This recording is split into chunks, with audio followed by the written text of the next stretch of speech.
Qantas cabin crew are warning of a mass exodus over pay and work conditions. Unions have released a survey to mark the 2-year anniversary of the first COVID repatriation flight from Wuhan. It shows 3/4 of international crew say they'd need to find a new job if the airline terminates the current enterprise agreement. 29% have had to withdraw from their super just to pay their bills. 39% are worried about how much debt they're actually in. 33% have needed to seek professional or medical help, and tragically 15% have said that they've had suicidal thoughts during this time. Qantas has been accused of trying to tear up an enterprise bargaining agreement with the international cabin crew. The Union and Flight Attendants Association have published the results of a survey on the toll of the pandemic on airline staff.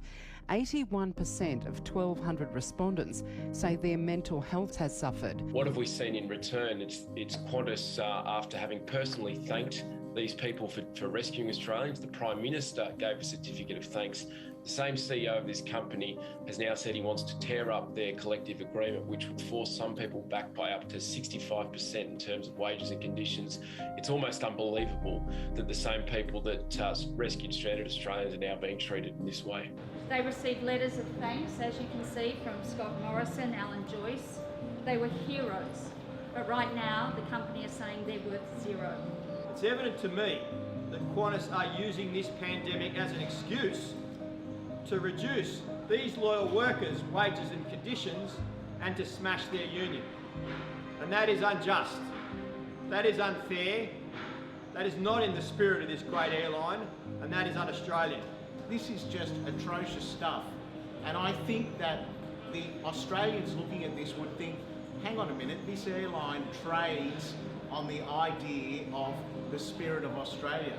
This is the sort of stuff you'd expect in the United States, not in a country like Australia, which values its workforce and wants to see decent wages and conditions. Two groups of people need to stand up.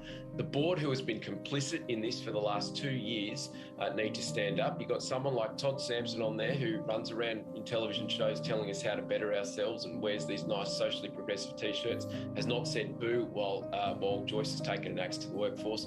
And of course the Prime Minister, who personally thanked these people, his silence has been deafening. Now's the time for him to say, I'm going to stand up to this corporate bully who says he's got me on speed dial and dictates government policy. I'm going to stand up for hardworking Australians, and I'm going to tell Alan Joyce, enough is enough.